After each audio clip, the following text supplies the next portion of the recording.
Hey everyone, welcome back to the channel. Today we're talking about VigorLong, a supplement that claims to enhance sexual performance and stamina naturally and safely.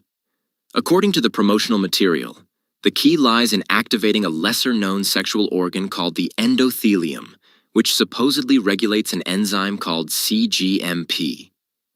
This enzyme, they say, helps with blood flow and testosterone levels, bringing your masculinity and energy back to the levels of your 20s. It sounds impressive at first, but when you start digging deeper, things get a little sketchy.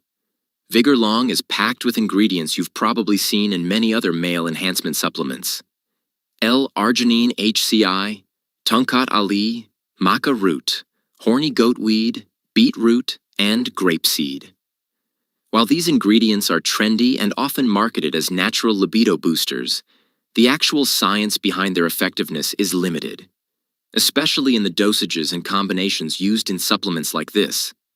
They throw around terms like science-backed, and even mention a so-called new discovery in May 2025. But there's no link to any study, journal, or medical backing to confirm those claims. That's a big red flag. Another issue is the testimonials.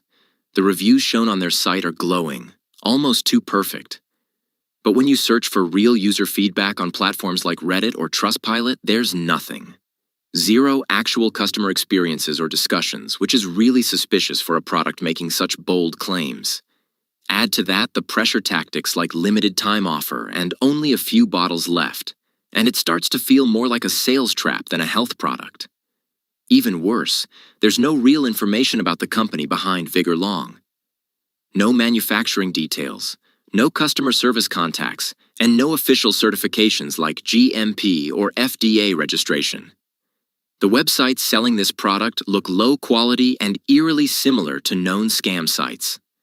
They lack professionalism and seem copied from each other. In the end, VigorLong just doesn't feel trustworthy. Too many vague promises, no science to back them up, fake-sounding reviews, and no company transparency. Be cautious.